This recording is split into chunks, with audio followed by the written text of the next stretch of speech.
میرے خیال میں وہ امریکن سٹیزن بھی ہے. تو یہ تو ممکن نہیں ہے جو یہ سزائیں سنا رہے ہیں کہ وہ ایکسٹراڈائٹ ہوں گے, کیونکہ ان کو جو سزائیں سنائی جا رہی ہیں وہ ان کے جرنلسٹک کام کی وجہ سے سنائی جا رہی ہیں. تو جرنلسٹک کام کی وجہ سے ان کو یہ ایکسٹراڈائٹ کر کے پاکستان تو نہیں لے جا سکیں گے. تو پھر مقصد کیا ہے ان سزاؤں کا, حاصل کیا کرنا ہے؟ اب ان میں سے کئی لوگ جو ہیں وہ میں نام ایک ایک کر کے نہیں لیتا, لیکن کئی لوگ جو ہیں وہ دوسرے ملکوں کے سٹیزن ہیں, اب نہ صرف ریزیڈنٹ ہیں بلکہ سٹیزن ہیں, ان کے پاس پاسپورٹ ہے دوسرے ملک کا. تو ایکسٹریڈیشن تو ہونی نہیں ہے. تو پھر مقصد کیا ہے؟ مقصد ہے خوف و ہراس پھیلانا. مقصد ہے کہ جو باہر پاکستانی ہیں ان کو بھی ڈرایا جائے, جو پاکستان کے اندر صحافت کر رہے ہیں ان کو بھی ڈرایا جائے کہ دیکھیں ہم نے ان کے ساتھ کیا کیا ہے, آپ کے ساتھ بھی یہ کریں گے. جو فیلڈ مارشل عاصم منیر ہیں وہ ڈر کا نظام قائم کرنا چاہتے ہیں. یہ جو there is a method behind this madness. یہ جو کچھ ہوا ہے نا 26 نومبر کو لوگوں کو گولیاں مارنی مرید کے میں, یہ جو ہیوی ہینڈڈنس ہے جو پاکستان میں پہلے شاید مشرقی پاکستان والوں نے تو دیکھی تھی, جو کچھ ہم نے وہاں ڈھاکہ میں اور مشرقی پاکستان اور آج کے بنگلہ دیش میں کیا تھا, لیکن شاید مغربی پاکستان میں مے بی بلوچستان یا کے پی کے کچھ علاقوں کے علاوہ پاکستانیوں نے اس چیز کو پہلے ٹیسٹ نہیں کر رکھا تھا, اس کے ساتھ ان کا کوئی انٹریکشن نہیں تھا. عاصم منیر پہلی دفعہ ان کو یہ انٹریکشن کروا رہے ہیں کہ اگر آپ میری بات نہیں مانیں گے, ڈریں گے نہیں مجھ سے,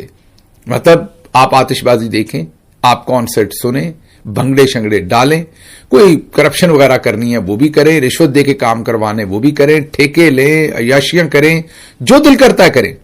لیکن اگر آپ نے آزاد سوچی,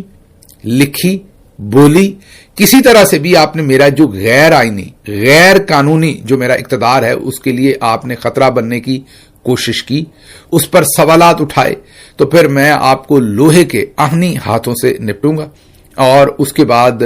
سزائیں دوں گا تاکہ آپ کو مثال بنا دوں اور کوئی اور ایسی جرت نہ کر سکے. اب یہ جو تمام دوست جن کے میں نے نام لیے ہیں یہ ظاہر ہے پاکستان میں ہے نہیں, انہیں ایکسٹراڈائٹ کروایا نہیں جا سکتا. ان سزاؤں کا کوئی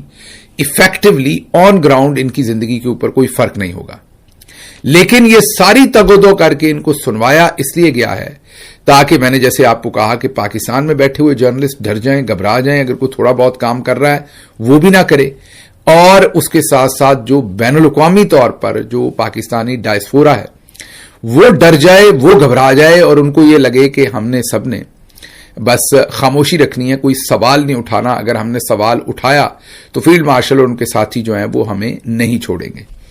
اب چلتے ہیں ذرا اگلی خبر کی طرف جو اسی سے جڑی ہوئی ہے کہ ایک طرف تو ڈیجیٹل دہشت گردی کے اوپر سزائیں سنائی گئی ہیں جرنلسٹوں کو, اور دوسری طرف ذرا غور کیجئے پاکستان میں 2025 کے دوران عسکری تشدد میں نمایاں اضافہ دیکھا گیا ہے, جہاں دہشت گرد حملوں میں 34% اضافہ ہوا ہے. ابھی کل ہی کی ایک رپورٹ تھی جو کہہ رہی تھی 73%, 73% اضافہ ہوا ہے. ظاہر ہے ڈفرنٹ انسٹیٹیوٹ ڈفرنٹ ٹائم کا ڈیٹا لیتے ہیں, ڈفرنٹ طریقے سے لیتے ہیں. دہشت گردی کے سال کے اندر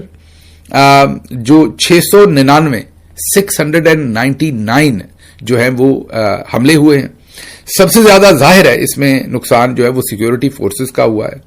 لیکن کم از کم کوئی 1100 کے قریب جو ہے افراد جاں بحق ہوئے ہیں, کچھ 1400 یا اس سے زیادہ زخمی ہوئے ہیں. یہ اسلام آباد میں قائم انسٹیٹیوٹ فار پیس اسٹڈیز, یہ زیادہ تر جو انسٹیٹیوٹ ہے ظاہر ہے کلوزلی کام کرتے ہیں ملٹری اسٹیبلشمنٹ کے ساتھ بھی, تو اس لیے یہ جو اعداد و شمار ہے انہیں میں اپنے ذاتی تجزیے میں انڈیپینڈنٹ نہیں سمجھتا. انڈیپینڈنٹ جو اعداد و شمار ہوں گے اور جو نمبر آف ٹیررسٹ ایکٹیویٹیز ہوں گی وہ اس سے کہیں زیادہ بڑی ہوں گی. جو نقصان ہوگا وہ اس سے کئی گنا زیادہ ہوگا. اس لیے میں کم از کم یہ جو ایگزیکٹلی اعداد و شمار ہیں ان پر آنکھیں بند کر کے اعتبار کرنے کی پوزیشن میں نہیں ہوں. تو ایک طرف جرنلسٹوں کو سزائیں دی جا رہی ہیں ٹیررزم کے سیکشنز کے اندر, اور دوسری طرف ٹیررزم کی جو حالت ہے وہ آپ نے دیکھ ہی لی, اور کل ہی ہم نے یا پرسوں آپ کے سامنے خبر رکھی تھی کہ اپروو کیے گئے ہیں پیسے منسٹری شاید انٹیریئر کی طرف سے، جو ہم نے آپ کو بتایا تھا کہ بلوچستان میں اسکول میں جانے والے بچوں کو اب بلٹ پروف گاڑیاں لے کے دینی ہیں، بم پروف گاڑیاں لے کے دینی ہیں، کیونکہ بچوں کو اسکول نہیں بھیجا جا سکتا، وہ بھی محفوظ نہیں ہے بلوچستان کے اندر۔ تو سیکیورٹی فورسز کو، پاکستان ملٹری کو بچوں کو اسکول چھوڑنے کے لیے، ظاہر ہے وہ میرا خیال جو ملٹری افسران اور اہلکاروں کے بچے ہیں وہاں، ان کو اسکول چھوڑنے کے لیے